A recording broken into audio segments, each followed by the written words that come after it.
আসসালামু আলাইকুম। আজকে রাজনীতির কথা বলতে বলতে আরেক দিকে চলে গেলাম। বাংলাদেশের একজন চলচ্চিত্রের নায়িকা ছিলেন, যার অভিনয় দেখে মানুষ হতভম্ব হয়ে যেত। যার অভিনয় এত ভালো ছিল, তিনি যে কোনো সময় যে কোনো অভিনয় করতে পারতেন। বাংলাদেশের একজন যে চলচ্চিত্রের জগতে তার যে অবদান, সেটা আসলে বাংলাদেশে ভোলার মতো না।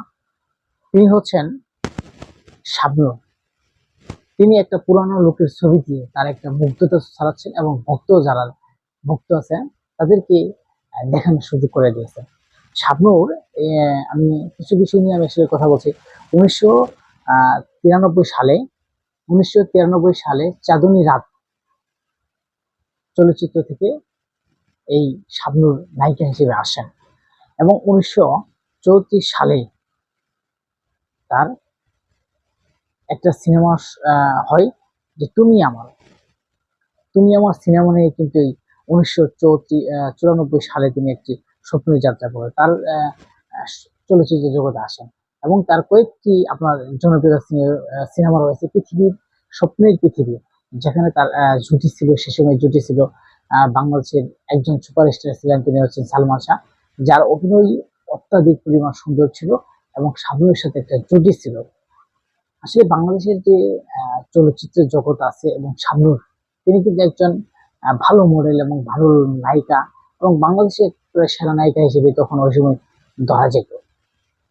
কিন্তু এই যে শাবনূর যে প্রতিটা জায়গায় যে অভিনয় করতে পারতো, যেমন পাগলা পাগনি, মারধর বা নায়িকার অভিনয়, মানে প্রতিটা অভিনয় তিনি সুন্দরভাবে করেছে। আসলে দর্শক, আমি আজকে আপনাদের একটু মনোরঞ্জন করার জন্য বা মনের কে ধরে রাখার জন্য আমরা অন্য টাইপের একটু ভিডিও করছি। আর কথা হচ্ছে যে এই যে চলচ্চিত্র যে শাবনূর, তার সাথে কিন্তু একটা সালমান শাহের একটা সম্পর্ক ছিল। মানুষ বলতো যে শাবনূর তাকে শাবনূরকে বিয়ে করবে বা এরকম কিছু গুঞ্জন একটা সমাজে আসছিল। আর এই শাবনূর কিন্তু এখন তারপর আমরা দেখলাম শাকিব খানের সাথে তার জুটি ছিল, অনেক সিনেমা, ইয়াসের সাথে অনেক সিনেমা আছে। তিনি কিন্তু এখন আসলে সিনেমা জগৎ ছেড়ে অস্ট্রেলিয়াতে চলে গেছেন। আসলে তারা ভক্ত যে আছে বাংলাদেশে, আসলে শাবনূর কিন্তু ওইভাবে আসে না এবং ভক্তদের সাথে কথা বলে না। ভক্তদের যে আশ্বাস, ভালোবাসা, সেটাও কিন্তু আসলে শাবনূর দেয় না বা দিতে পারে না, বা সে কি করে সে ভালো জানে।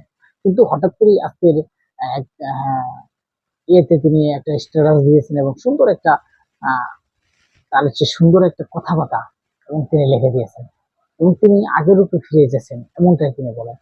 কিছুদিন আগে আমরা শুনেছিলাম যে তিনি নাকি ছবি করবেন বা ছবি করার একটা আশা আকাঙ্ক্ষা আছে। তারপরে কিন্তু আরেকটা বিষয় বলেছিল যে আপনি ছবি আসলে করবেন কিনা। তিনি তখন স্পষ্ট বলেছেন যে আমি যদি ভালো সিনেমা পাই অবশ্যই করতে পারি।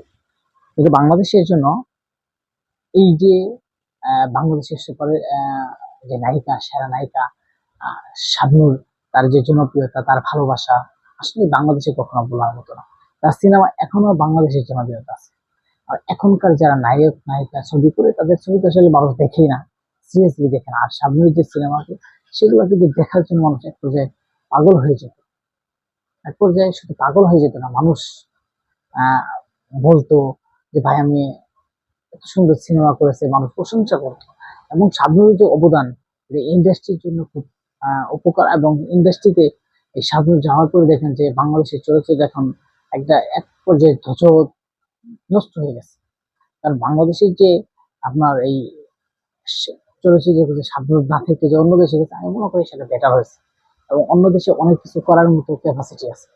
অন্য দেশে আপনি একটা অন্য দেশে থাকলে আপনি বসবাস করে অনেক কিছু করতে পারবেন, অনেক মূল্য টাকা এবং অনেক বেতন নিয়ে কাজ করতে পারবেন, যা বাংলাদেশের সম্ভব না। অন্য